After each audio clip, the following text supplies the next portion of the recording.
Bienvenue à notre série régulière de webinaires eSpring où nous discutons des tendances d'apprentissage en ligne, partageons des trucs et astuces et mettons en lumière les réussites des clients. Juste un moment. Alors, je m'appelle Valérie, je suis la spécialiste de support technique eSpring et je serai votre présentatrice pour la session d'aujourd'hui. J'occupe mon caméra pour le moment pour ne perturber pas la présentation. Le webinaire d'aujourd'hui est Interaction dans les cours, guide pour un design e-learning percutant. Et au cours de la prochaine heure, vous apprendrez à intégrer harmonieusement des interactions dans votre contenu afin de créer des expériences d'apprentissage immersives et captivantes. Le tout en utilisant uniquement PowerPoint et eSpring Suite, sans aucun autre outil de conception graphique. Aujourd'hui, je vais vous montrer comment créer une interaction attrayante et bien conçue pour votre cours. Je travaille actuellement à l'amélioration d'un cours sur la diversité et l'inclusion en milieu de travail. Et aujourd'hui, je vais ajouter une interaction créée avec Spring Suite. Et vous êtes plus que bienvenus à me suivre aujourd'hui. Pour cela, vous aurez besoin d'installer notre outil de création, Spring Suite, et de télécharger les ressources du cours. Comme nous avons aujourd'hui quelques nouveaux venus qui ne sont probablement pas très familiers avec Spring, voici un petit mot sur qui nous sommes. Depuis plus de 20 ans, nous concevons des logiciels e-learning qui permettent aux individus, aux équipes et aux entreprises de réussir grâce à une formation améliorée des employés. eSpring a reçu de nombreuses récompenses prestigieuses de l'industrie et nous sommes régulièrement classés en tête pour nos produits et notre assistance à la clientèle. Nous comptons parmi nos clients plus de 500 entreprises, agences gouvernementales et établissements d'enseignement dans le monde entier. Parlons un peu de notre outil de création, eSpring Suite Max. Il s'agit d'un complément PowerPoint qui permet aux spécialistes de la formation et aux éducateurs très occupés de créer des cours e-learning attrayants, rapidement et sans aucune expertise technique ou de conception. Avec eSpring Suite, vous pouvez transformer vos présentations en cours e-learning et les télécharger sur votre LMS. Susciter l'engagement avec 14 modèles interactifs, renforcer les compétences de communication avec des scénarios, créer des quiz avec une notation flexible et 14 modèles, enregistrer facilement des screencasts et des voix off, ajouter des voix off dans 42 langues, permettre un affichage accessible à tous les utilisateurs. Très bien, je pense que nous pouvons passer à la partie pratique de la session d'aujourd'hui. Permettez-moi de partager rapidement mon écran.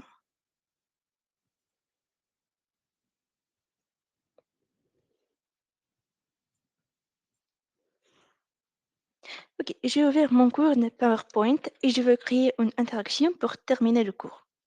Tout d'abord, qu'est-ce que c'est qu'une interaction?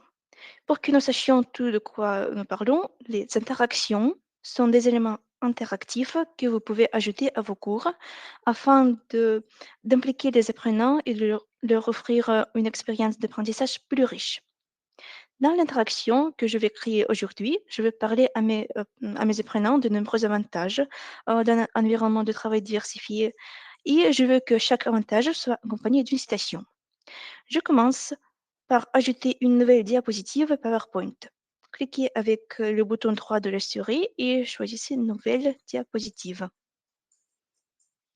Je vais maintenant aller dans l'onglet eSpring Suite 11 et cliquer sur Interaction.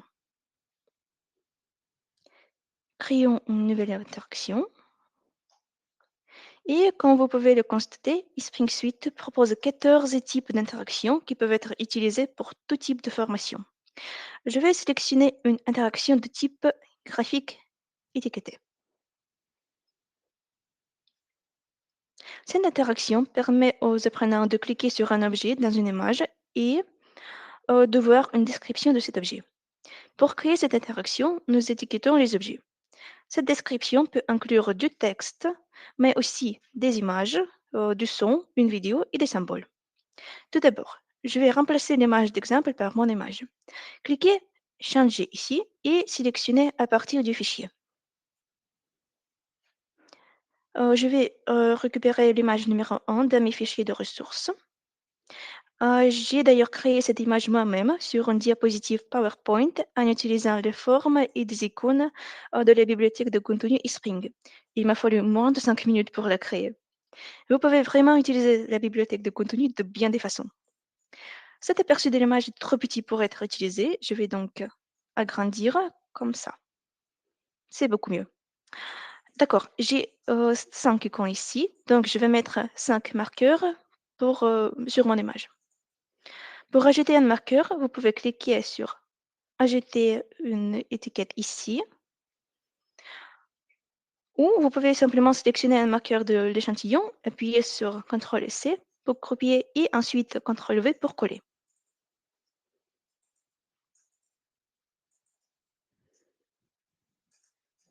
Nous pouvons modifier les couleurs et le style de ce marqueur. Rendons-les violet foncé et remplaçons l'icône plus par une flèche. J'utiliserai une flèche pointant vers le bas car je placerai mon texte sur l'image. Vous pouvez modifier les marqueurs un par un ou vous pouvez appuyer sur les touches majuscules de votre clavier et sélectionner tout et les modifier tout en même temps. C'est fait. Nous devons maintenant remplir les descriptions et de nos étiquettes. Si vous vous en souvenez, la famille de police que nous utilisons tout le long du cours est Euclide. La police par défaut est différente ici. Je vais donc changer la police pour toutes les descriptions d'étiquettes.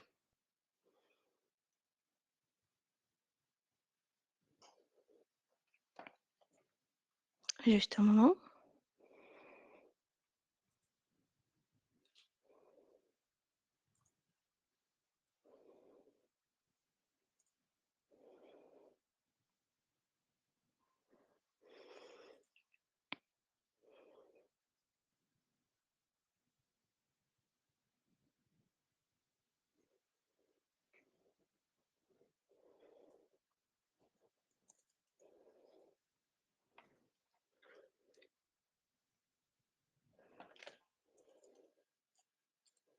Ok, je change la police ici comme ça.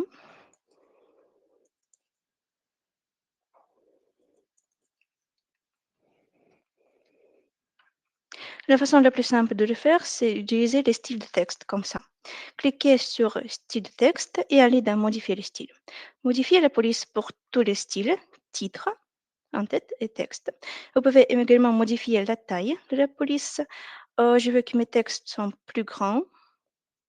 Le réglons sur 20. C'est fait. Si vous souhaitez utiliser le style pour vos futures interactions, vous pouvez le définir comme style par défaut. Sauvegardons-le et commençons à ajouter du texte. Je commencerai par l'introduction. Je l'ajouterai à mon interaction, mais vous pouvez toujours la laisser sans introduction. Copions et collons le titre et le texte de l'introduction.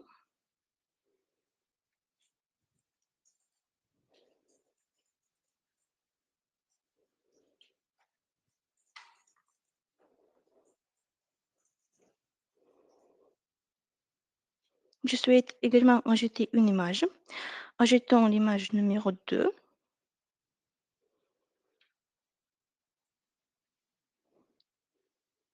Parfait.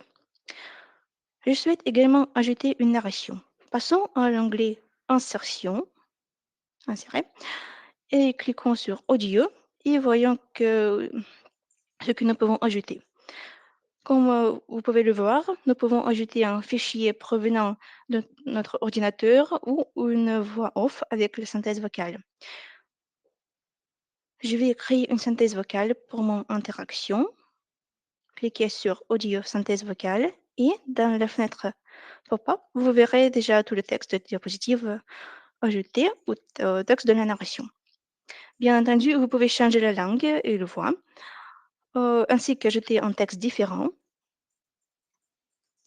Vous pouvez le prévisualiser ici et si vous voulez vérifier si vous aimez la prononciation et l'intonation.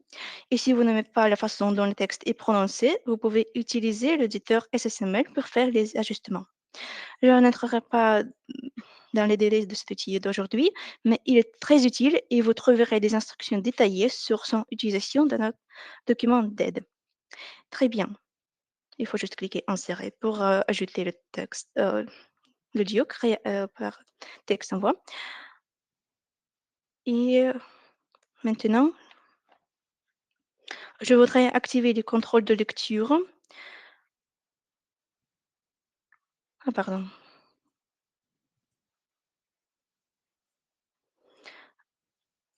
Euh, de lecture. Mais ici, je veux qu'il soit automatiquement sans aucun contrôle. C'est fait par défaut. Et voilà, notre diapositive d'introduction est prête. Je vais maintenant copier et coller le texte de mon document sur mes étiquettes.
Alors, juste comme ça.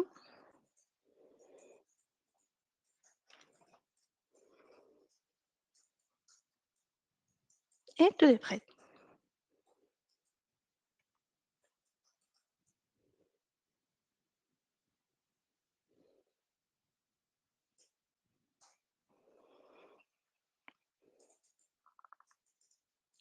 Je clique Sauvegarder et retourner au cours. Et maintenant, vous voyez ici une diapositive avec cette interaction. J'aimerais vous poser une question. Avez-vous déjà utilisé Interaction dans eSpring Suite? Et si oui, quelle est celle que vous préférez?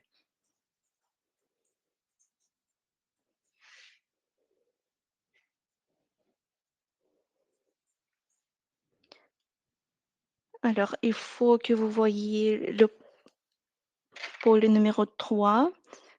Peut-être mes collègues peuvent l'ajouter.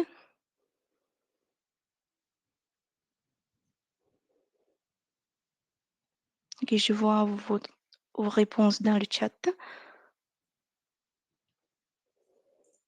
Jamais utilisé. Ok. Ah oui, nous avons un pôle numéro 3 maintenant. Oui, j'adore.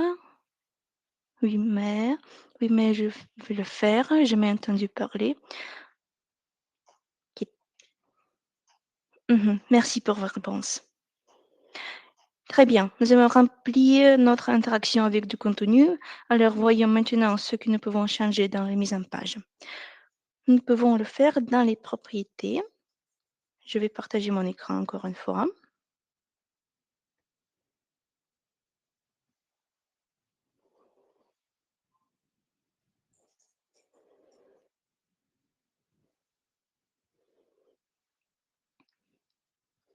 Nous pouvons changer les mises en page dans les propriétés. Nous équiterons également notre narration par synthèse vocale si on ajoute. Et d'abord, maintenant, je voudrais modifier le titre. Sous Apparence, nous pouvons choisir différentes positions d'image. Par exemple, à droite, à gauche, en haut, en bas. Ma flèche est orientée vers la droite. Je vais placer mon image comme ça. Je vais également modifier la hauteur de l'image de 40%.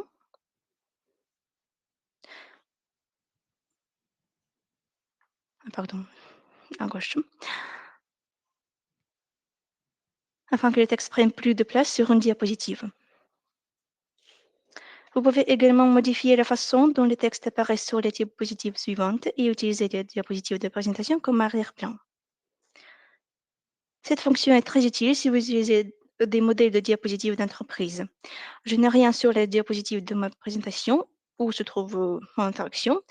Je le laisserai donc tel quel. Mais je vous montrerai cette fonctionnalité un peu plus tard avec une interaction différente. Passons maintenant aux couleurs. Comme vous pouvez le voir, les boutons de navigation peuvent être ajustés dans le lecteur de cours. Donc ici, nous changeons les couleurs à l'intérieur de l'interaction. Je veux changer la couleur de titre et utiliser la même couleur que le bouton de navigation. Je peux cliquer sur alors, la couleur du titre. Je veux cliquer sur la pipette et sur le bouton de navigation pour copier la couleur.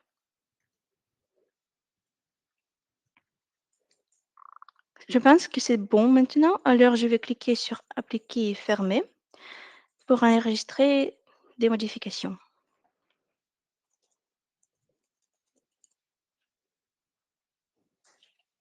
Voilà, c'est fait. Révisualisons rapidement cette interaction et très bien. Avant de passer à notre prochaine interaction, je vous invite à prendre un instant pour poser vos questions sur le projet que nous venons de créer. Et pendant que vous les écrivez dans le chat, j'aimerais partager avec vous une excellente nouvelle.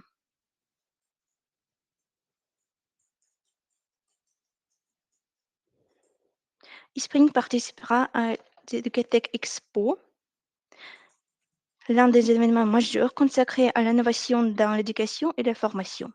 Le salon aura lieu à Paris du 19 au 21er novembre et réunira des enseignants, des formateurs, des professionnels de l'EdTech et des experts venus du monde entier. C'est une formidable occasion de découvrir les dernières technologies d'apprentissage, d'assister à des conférences inspirantes et d'échanger avec les acteurs qui façonnent l'avenir de l'éducation. Et bien sûr, nous serons présents. Vous pourrez retrouver l'équipe eSpring sur le stand A26 où nous serons ravis de vous rencontrer en personne, de vous présenter les nouveautés des Spring Suite et de discuter de la manière dont nos solutions peuvent vous aider à créer des expériences d'apprentissage encore plus engageantes et efficaces. Alors, si vous prévoyez de participer à l'Educatec cette année, n'oubliez pas de passer nous voir sur le stand 126. Nous serons heureux d'échanger avec vous. Mais si vous ne pouvez pas nous rejoindre sur place, pas d'inquiétude. Nous organiserons également un événement en ligne où vous pourrez découvrir les dernières actualités des Spring, assister à des démonstrations en direct et poser toutes vos questions à nos experts. C'est une excellente occasion de nous rencontrer virtuellement et d'en savoir plus sur nos solutions, où que vous soyez. Dans quelques semaines seulement se tiendront les Spring Days 2025, notre conférence annuelle gratuite destinée aux professionnels de LD, des RH et de la conception pédagogique. Le 25 novembre, le plus grand nombre de LD et des professionnels de terrain se réuniront pour discuter des dernières innovations en matière d'apprentissage et des défis communs. Cette année, notre attention se porte sur l'alignement de LD, sur les résultats commerciaux, le renforcement de la collaboration entre les équipes, l'application de l'IA à l'apprentissage et la démonstration du retour sur l'investissement. La conférence sera riche en enseignements concrets dispensés par des spécialistes du secteur, notamment Tania Côté, Jean-François Leclerc, Christophe Tillet, Yann Bonizek, Kathleen Arlo, qui partageront leurs stratégies et expériences sur comment parler du langage des dirigeants, relier l'apprentissage aux résultats commerciaux et démontrer la valeur de la formation au-delà des indicateurs d'activité. Briser les silos entre les équipes pour réduire le turnover, renforcer les viviers de talents et mieux exploiter les budgets consacrés à la formation. Passer d'une formation descendante à une croissance axée sur le pair, développer le mentorat à intégrer l'IA dans la formation, même avec un budget illimité, et la participation est entièrement gratuite. Alors venez avec toute votre équipe. Nous avons, nous avons hâte de vous y retrouver. Alors maintenant, si vous avez des questions, ok, pas de questions. Alors, je vais maintenant vous montrer un autre type d'interaction appelé pyramide. Je partage mon écran.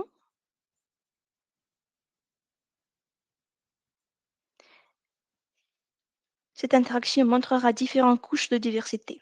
Cette fois, j'utiliserai également quelques éléments de la bibliothèque de contenu pour l'agrémenter. Tout d'abord, ajoutons une nouvelle diapositive et créons un arrière-plan pour l'interaction. Et je le ferai sur une diapositive de la présentation. Cliquez sur Nouvelle diapositive, puis passez à l'onglet Spring Suite et cliquez sur Arrière-plan. Je vais filtrer les arrière-plans par illustration et je vais sélectionner la salle de conférence. Ok. Cette image, je vais l'insérer comme ça. Parfait. Je vais aussi ajouter un tableau noir, peut-être blanc, pour que mon interaction soit en quelque sorte dessinée sur le tableau. Cliquez sur Objet, cochez Illustration et insérer.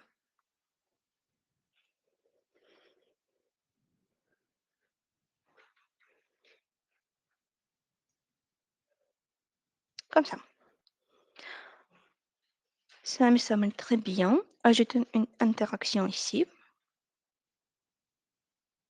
Cliquez sur Interaction, Nouvelle interaction et maintenant Pyramide. J'ouvre maintenant la ressource.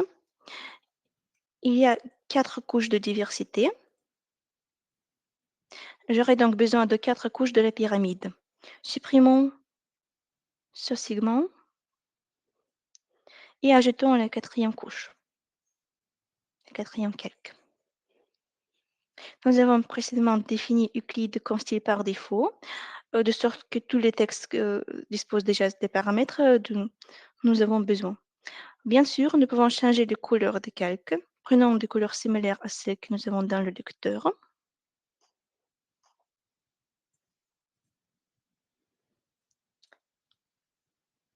Par exemple, le bleu, comme ça. Choisissons cette couleur.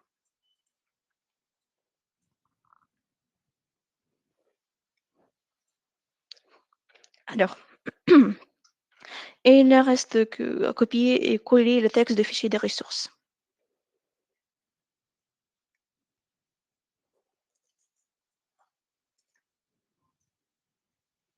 Juste comme ça. J'ajoute le texte.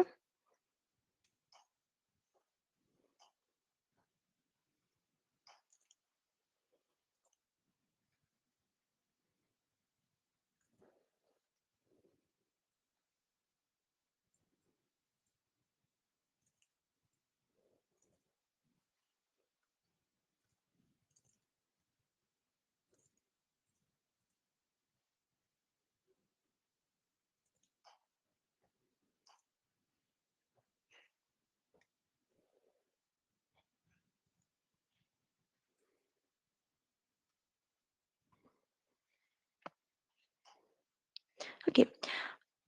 Comme il s'agit de la dernière diapositive de mon cours, je vais ajouter une synthèse, un résumé. Ici, j'écrirai juste félicitations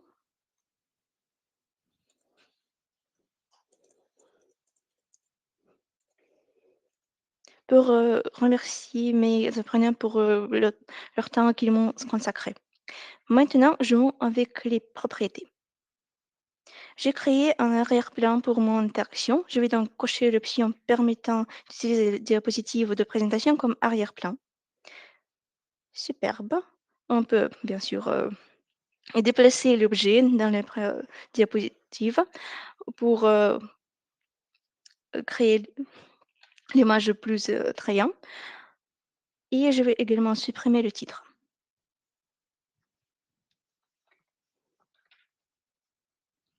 Cela a été très rapide et facile et je suis sûre que mes apprenants vont l'adorer. Dites-moi ce que vous en pensez dans le chat.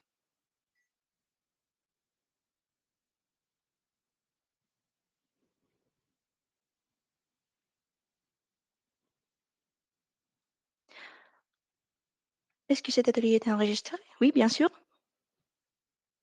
Nous allons vous envoyer l'enregistrement après notre webinaire. Un peu compliqué. Est-ce que vous pouvez me raconter plus? Peut-être vous avez plus de questions?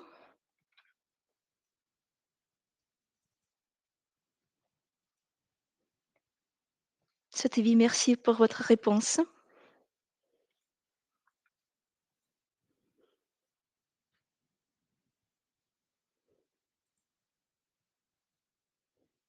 Mhm. On veut bien voir le résultat? Oui, bien sûr, juste un moment.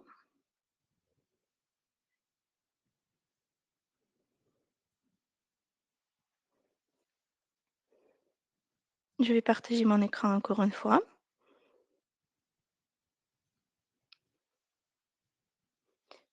et prévisualiser l'interaction numéro un, comme ça. Nous avons l'introduction ici et le texte, les flèches ici.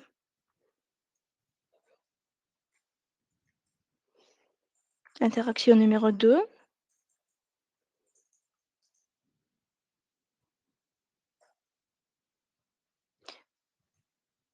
nous avons le calque, le texte ici comme ça.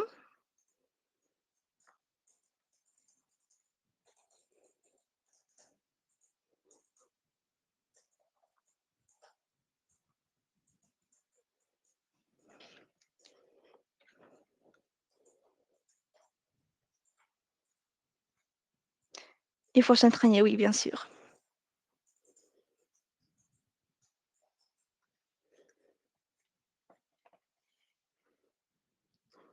Alors, merci beaucoup pour vos questions.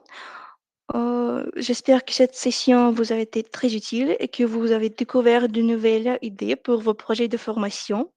Encore merci d'avoir été avec nous et à très bientôt lors de notre prochain événement en ligne ou en personne. Bonne journée à tous et au revoir.